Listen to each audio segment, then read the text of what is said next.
Muli po ay hayaan niyo po muna akong ihatid sa inyo ang aking mapagpalang pagbati sa lahat po ng aking mga subscribers. Saan man po kayo sulok ng daigdig naroroon sa ngayon, sana manawari iligtas kayo sa lahat ng sa lahat ng uri ng kapahamakan, lahat ng uri ng mga sakit, at bagkos ang darating na lamang sa inyo, swerteng walang katapusan. Ayan po. At ganun din po at hanggang ngayon po ay tuloy-tuloy pa po yung pag-uulan na may kasamang hangin. Ingat po kayo lagi, ano? Sa lahat po ng oras at pagkakataon, laging isipin natin ang laging mag-ingat para hindi po kayo magkaroon ng problema, ano po? Yun naman po lagi ang aking pinapaalala sa inyo dahil mahirap po ang magkasakit, mahirap po ang magkaroon ng problema sa ngayon dahil unang-una napakamahal na nga ng bilihin, napakamamahal pa ng doktor. So ingat po lagi, ano po? Ayan po at gusto ko lamang pong itapik ito pong aking nabasa na post ng isang tao na talaga namang walang katigil-tigil sa pananira dito sa Kalingap, ano? Hindi ko maintindihan kung anong klaseng mga tao ito, bakit hindi ayaw nilang maglubay, ayaw nilang tumigil sa kahibangan ng mga inggitiro at inggitirang ito. Hindi ko maintindihan kung anong benepisyo ang nakukuha nitong mga ganitong klaseng tao. At yun nga, tuloy-tuloy lang yung paninira nila dito sa taong wala namang ginagawang masama sa kanila. Na kung saan ay ito nga si ang Kalingap team or Kuya Bal Santos Matubang, kasama na po ito si Kalingap Rab. At dito po ay talagang mapapariak kayong lahat. At grabe po yung post nitong taong ito. Babasahin ko po sa inyo o ipapakita ko po, depende po ito kung inyo pong mababasa itong post na ito na nakakapangilabot po talaga sa totoo lang. At hindi ka po sigurado kung mababasa ninyo ito, pero napaka brutal po ito. Ayan o. So I'm sure hindi nyo po mababasa. Una ay nakabaliktad po yung sulat, ano po. So ang pinakamaganda lang po siguro nito, basahin ko lang po sa inyo, ano po, para po ay higit ninyong maintindihan. At sigurado ako hindi niyo mabasa dahil nakabaliktad nga. Ito po ay post ni hindi ko po alam kung babae ito, pero lalaki po ang pangalan, Rick Nunes, ano? Hindi, Rick Rones, ano? Rick Rones. Ayan. Ayoko po sanang basahin ito, pero wala kailangan po ninyong malaman, mga kaibigan. Dahil napaka-brutal po ito. Ito pong Rick Rones na ito ay parang ito yata yung parang ito yata yung nabalitaan ko na pusakal pong magnanakaw ito. Rick Rones, pusakal pong magnanakaw ito ayon doon sa aking noon ko pa po nabalitaan ito na ang tinitira daw po nito ay mga manok ng mga kapitbahay nila. Hindi lamang po manok ang tinitira nito, maging daw po mga plato, kutsara, kung ano-ano pa makuha nito, mga tsimpuhan nito, ninanakaw po. Kaya pusakal pong mga magnanakaw po ito. Actually, buong pamilya po ito magnanakaw. Dito si Rick Rones, ano? At bago ko mabasahin ito, talagang nakakapangilabot at gusto ko munang i-emphasize sa inyo na itong taong ito ay pusakal na magnanakaw. Magnanakaw ng manok ng kanyang kapitbahay. At tirador din po ito ng kahit na ano, kahit na anong makita niyang gamit or ano diyan, talagang tinitira daw po nito. At ilang bisis na raw po pala itong nakasuhan at nakulong dahil sa pagnanakaw itong taong ito. Itong si Rick Rones, ano? Magnanakaw po ito. At parang mayroon yatang parang binayaran yata ito para mag-post dito sa kanyang social media. At hindi yun pa ang gusto kong i-determine kung sino itong nag-uutos dito. Or kasi dito po ay kuwan yan. Kung inyo pong palilimiin itong post na ito ay parang kuwan po ito. Parang dictated po ito na para dinikta sa kanya. Kasi wala po hindi po mag-jibe yung sinasabi nito doon sa kanyang sinisiraan na si Kalinga Prab. At ganun pa man, alam naman po nating lahat na wala pong nangyari na itong sinasabi nitong Ricky Rones na ito. Wala naman pong nangyari. Pero same, talaga pong nakaka-bother lang po. Ito po basahin ko na lang po kasi hindi nyo naman mababasa yan basahin ko lang po, ayan.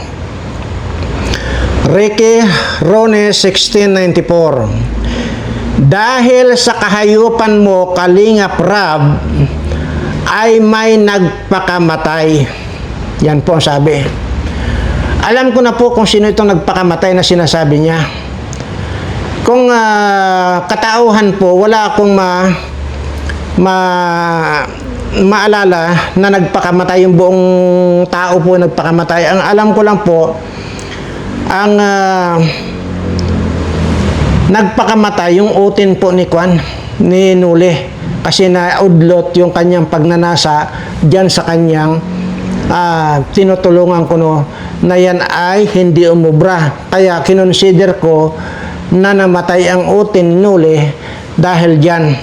So yun po yan. Pero kung doon sa sa katauhan ay wala po ako matandaang namatay. Napakatagal ko na pong sumubaybay dito sa Kalingap. Magmula sabi ko nga po dito kay Kuya Bal Santos Matubang hanggang dito kay Rab. Wala po akong nabalitaan. Dapat sana na i-content yan nila na may namatay. Anyway, itutuloy ko na lang po dahil nag-adlib lang po ako dahil ang pagkakatanda ko mayroong namatay ang utin dahil sa desperado, hindi naka-score doon sa inaakala niya na madadali niya, hindi naman niya nadali. Ito nga si Nuli. Ayan. At para din po malaman ninyo na ito pong sinuli ngayon, kung hindi na po maintindihan or hindi magkamayaw kung saan po dadapo. Para po bang langaw na kung saan yung igit, yung bugres ay doon dumadapo. Ito po yan sinuli. Magkakasama po yan sila Japina, Michelle Japina. Ngayon nakadapo ngayon si Michelle Japina kay Tikram at saka dito kay Pugong Biyahero. Ganon din po ito si Nuli. At kahit na hindi siya iniintindi ni Rowell of Malalag, pinagsisiksikan niya yung kanyang sarili ng Rowell of Malalag at yan po ay nakadapo po yan dito kay Daddy Frankie. Ayan. Kaya ito pong taong ito ay hindi po malaman kung saan dadapo. Pero iisa lang po yung ang purpose ng kung saan dumadapo yan. Kaya tingnan nyo, maging yung ang tanda-tanda na yung Michelle Japina na yung kakaunti pa lang subscriber dahil nga hindi malaman kung saan dumadapo yan. Dinadapuan, puro tae. Ngayon, itutuloy na lang po natin itong pagbasa. Ano po? Yan na, ulitin ko yan po. Babasahin natin. Ulitin natin. Dahil sa kahayupan mo, Kalinga Prab, ay may nagpakamatay. Dahil sa kahayupang ginawa mo, ikaw ang dahilan Kaya nagpakamatay ang isang tao. Demonyo at hayop ang ginawa mo sa mga tauhan mo. Makarma sana ang buong pamilya mo. Mabuti pa ay mamatay ka na sana, mamatay ka na sa sakit. Hayop ka, Kalinga Prab. Grabe, ang tindi nito. At ngayon, ang ibabalik ko lang sa iyo, at yung pagdarasal mo rito kay Kalinga Prab na mamatay, ay hawak-hawakan mo, every now and then, hawakan mo yung bayag mo, baka lumubo na yung bayag mo. At hawakan mo na rin yung lalamunan mo, baka may nakabaon ng karayom dyan, ha? Kaya, magpaunahan na lang kayo kung sino mamamatay nga sa inyo. Yung ipinagdasal mo na sana mamatay na lang, mabuti pa ay mamatay ka sana sa sakit. Ayun pa. So, tingnan natin kung sino ang mauuna sa inyong mamatay. Kaya ngayon, pisil-pisilin mo yung bayag mo, baka lumubo na yan. At sisiguraduhin ko unti-unting lulubo yung bayag mo. At ganun din, hawak-hawakan mo yung lalamunan mo, baka mayroon ng nakatarak na mga karayom dyan sa lalamunan mo at hindi ka na makakain hanggang sa mamatay ka na. So, titingnan natin, Ricky Rones. Ulitin ko lang po, ito pong Ricky Norris na ito. Norris ba? Ricky Rones. Isa pong pusakal na magnanakaw ito. Yan po yan. So ngayon, kung i-analyze ko po itong sa mga salitang ito, kung i-analyze ko, kung po ito, parang, hindi lang para isinalaksak lang sa kanya, ito, naipost sa kanyang account or social media. Or, either ito ay fake account. Kasi, hindi magja-jive itong sinasabi niya na dahil sa kahayupang ginawa mo, ikaw ang dahilan kaya nagpakamatay ang isang tao. So, hindi mag-jive. Ang ibig ko sabihin, wala ako nakikitang karakter ni Kalinga Prab na mang-aapi ng kanyang tauhan. Katunayan, yan nga, sinusubaybayan ko itong sequence. Sino yun? Yung dalawang bisis na disgrasya sa motor. Yan po yung beneficiary din po ni Kalinga Prab. At the same time, po yan videographer din po niya yan. At kasalukuyan niyang pinababahayan yan. Tapos una na disgrasya sa motor, at tinulungan nga yan. Tapos ngayon nasundan. Pero mahinahon pa rin itong si Kalinga Prab. Kung ako nga sa kanya, batukan ko yan di ba? Saka nakakabuisit lang yung ganun paulit-ulit na tinutulungan mo, paulit-ulit lang na gastusan ang hanap. Sino ba yan? Si Kwan? Sa mga pangalan po kasi ay hindi ako masyadong palatandain dyan sa mga ganyang pangalan. Even though kilala ko, yan nga po yung nadisgrasyang pangalawang bisis na nadisgrasya sa motor. Ano po? So, hindi ka nakikita. Sa mga pagbablog nila, mahinahon pa rin ito si Kuya Rab at sinasabi na, ulitin mo pa ba yung ganyan? Ay baka yan, signos na yan sa iyo. Di ba? Samantalang kung tutuusin, dapat nga ito, sabi ko nga, kung ako lang to batukan ko yan Kwan po yan, videographer po na Kalinga Prab yan. At mabait naman na bata yan. Sa totoo lang, nasubaybayan ko naman yan, mabait yan. At yun nga lang, ay kaya nga mga kwan yan, kaya nga pinapabahayan patapos na yung bahay niyan Yun nga lang, ay dalawang bisis na nagka-disgrasya sa motor. Hindi naman marunong magmotor. At saka kwan daw yan birit daw po yan. Kwan daw yan, base lang ha dito sa mga kuan ito, sa mga napapanood ko. Ha? Kuan po yan, birit. So ngayon, pagka nagmumotor, bibirit ka. Tapos biglang, tapos wala ka naman sa diskarte. Ayun, sabi nga, mayroon daw tumawid yatang aso. O, yun ang sinasabi ko. O, nawalan ka na ng kandoon, ng diskarte. May tumawid lang na aso. Huwag kang bibirit. Ganun lang yun. Kung wala ka kung hindi ka praktisado sa pagmumotor, huwag kang ganun. O, tingnan mo, muntik-muntik kang mamatay ka. Sino nga ito? Basta lagi nandyan sa dulo ng dila ko, hindi ko maalala. Basta yung pinababahayan ngayon niya ni Kalinga Prab. Okay.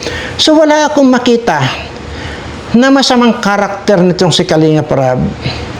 Dito, kung ang pagbabasehan natin itong post na ito. Uulitin natin yung basa, no? Itong Rick Rones. At kung ito man po ay kung ito man po ay kung ito po ay legit na account, baka po pwedeng i-feedback nyo po sa akin kung saan nakatira ito. I-feedback nyo lang po at titingnan natin kung ano yung magagawa natin. Bibit-bitin natin yan papuntang sementeryo. Ulitin natin ang basa. Dahil sa kahayupan mo, Kalinga Prab, ay may nagpakamatay. Dahil sa kahayupang ginawa mo, ikaw ang dahilan, kaya nagpakamatay ang isa tao mo. Demonyo at hayop ang ginawa mo sa mga tauhan mo. Makarma sana ang buong pamilya mo. Mabuti pa at mamatay ka sa sakit. Hayop ka, Kalinga Prab. Nakakapangilabot. Sa totoo lang. Kaya, yung nga sinasabi ko, tingnan natin kung sino yung maunang mamatay sa inyo sa sakit, na? At, ganun pa man, ay baka matatagalan pa. Ang mas madali dito, yung kung masa-search nyo po kung saan po nakatira ito, no? At antimano po, ang gusto ko rito, yung eksaktong address, yung ibigay nyo sa akin. At ngayon po, yung magbibigay sa akin ng information ay hindi po ako ngayon magbibigay ng pera. 2 beses na po ako na budol. Kung gusto nyo tumulong, ay di bigay nyo sa akin ng libre kung saan eksakto nakatira ito. At kung maaari, mapicturean ninyo at isend nyo dyan sa akin. Tingnan natin kung hindi magtawag ito ng mga santo. Baka walang ibang tatawagin na puro santo ang tatawagin ito. Itong talas magsalita nito. Nako, baka magtawag ng santo yan. Magtawag ng milagro. Magmimilagro pa siya na mabuhay pa siya. Nakakakuan lang itong sa totoo lang na mabasa ko ito, talaga nang gigigil, nanginginig ako. Dahil unang-una, wala namang ginagawa itong Kalingap sa kanila kung bakit tuloy-tuloy pa yung paninira dito sa Kalingap. Sabi ko nga sa inyo, magbigay kayo sa akin ng rason na pwede ako magalit sa Kalingap. Dahil bago ako sumausaw sa usapin ng Kalingap, alam ko na ang simula. Sumausaw ako, napilitan akong sumausaw sa usapin ng Kalingap dahil doon sa pagpapatulpo dito sa ama ng Kalingap. Na samantalang wala akong alam na rason na bakit ipatulpo ito. Ngayon na naman, ito na naman. Wala din akong alam na rason kung bakit ganito lang ang galit nitong mga ito. At wala din akong alam na rason kung ano ang talagang main motive nila or motibo nila Pero, para sa akin, iisa lang eh. Inggit. Inggit yung umiiral sa mga taong ito. Sabi ko nga sa inyo, gumawa kayo ng sarili ninyo na para mag-viral kayo. Diba sinabi ko na yan? Tinuruan ko na kayo. Kasi dito sa mga, itong mga ganitong post na ito, either mayroon nag-supply nito, may nag-supply, o di kaya gumamit lang ng fake account to. Pero iisa lang po ang pwede natin kunin dyan. Number 1 dyan itong si Kapiso. Number 2, number 3, number 4, number 5, yan na po yung mga sumunod dyan. Sina Wakwak na yan, Dr. Wakwak, Red Sane na yan, itong mga si Hayat na Pukingking na yan, si Sil TV na yan, yung si Lulaglo na mapait pa sa Ampalaya ang bilat. Ay, yan po ang alam ko. Diyan lang po yan maiikot. At saka yung si Impierno na busalsal na rin yung bilat. Yun po eh. No. Di ko alam kung anong ito, ang tindi ng pagkainggit itong mga ito. Sabi ko, napakadali ang gumawa ng ang mag-build up ng pangalan, napakadali ang magpa-viral. Sus Mariusep. Oh, kagaya nitong si Pukingking. Itong si maraming pumasok na pututoy sa kanyang Pukingking. Sabi ko nga eh, maghubad lang sa kayo tapos salaksakan nyo ng pipino or ampalaya yung mga tinggil ninyo. Iwan ko lang kung di kayo mag-viral. Oh. Dito naman kay Red Sin. Butasin mo lang yung pisngi mo.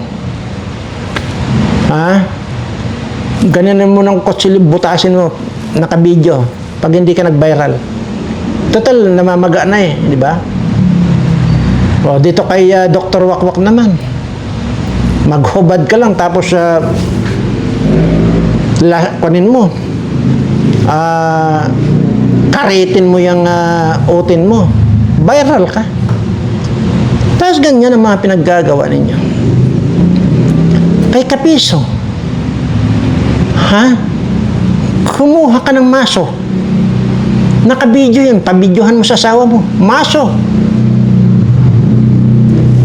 Bigyan mo ng lakas at masuhin mo yung ngipin mo.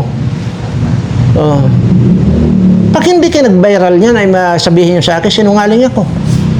O sige nga. Ito ang magpupustahan tayo. Kahit wala kayong pusta, ako, pupusta ako, 1 milyon ang ilalatag ko. Kagaya nitong kay Red Sin. Video niya, pabidyohan niya sa asawa niya, kuha siya ng kutsilyo, kunin nyo, saksakin niya yung namamagaan niyang pisngi. Yun talagang wawaratin niya. Pag nagawa niya yan, viral yan. Pagka hindi nag-viral, magbabayad ako ng 1 million. Dito rin kay Dr. Wakwak. Pagka pinutol niya sa kanyan, public yung utin niya. At hindi nag-viral, di ba bibigay ako 1 million? Ganon din kay Kapiso. Pag minaso niya yung ngipin niya, pag hindi nag-viral, di ba bibigay ako 1 million? Bakit ba itong Kalingap ang lagi ninyong tinitira? Ano ba talaga ang ginawa ng Kalingap sa inyo? Yun ang tanong ko. Hindi ko maintindihan. Anyway, at mahaba na tayo dahil sabi ko nga sa inyo, hindi naman worth it na pagmumurahin ko itong mga ito. Sayang lang yung mga nerve ko na ganun magagalit. Pero ulitin ko lang po, itong si Rick Norris na ito, baka naman po pwedeng i-research niyo kung saan po matatagpuan yan. Sabihin niyo lang sa akin exact address niyan. At kung maaari, yung pabigyan nyo ako ng picture niyan. Ako nang buong bahala. At bibidyohan ko rin po yan na nakabitin sa puno ng mangga ang ulo niyan. Para sa ganun ay magtanda yung mga taong mapanira. Mapanira kayo, pues tatapatan ko lang ng mapanira din. Sisirain ko rin na. Tataliin ko yung mga liig ninyo at ibibitin ko dyan sa mga puno ng mangga na yan para magtanda kayo. So hanggang dito lang po at baka uminit na naman ang ulo ko at makapagmura na naman ako. Basta sa akin, yung tama lang na pangbabatikos, hindi naman yung wala pong masama doon sa magpuna kayo. Punahin ninyo kung anong pagkakamali ng isang tao. Pero ang masama, yung parang sinasabi mo pa na mamatay ka na sana. Which is, sinasabi ko talaga rito na kayong mga kalingap, mga antay-kalingap, mamatay na lang kayong diretso. So hanggang dito lang po at dito sa aking mga subscriber. Ingat po kayo dahil tuloy-tuloy pa rin po yung mga ulan. At wag po kayong magpapaulan dahil nga makakakuha lang po kayo ng sakit. Maraming salamat sa lahat po ng aking mga subscriber. Mahal na mahal ko po kayong lahat.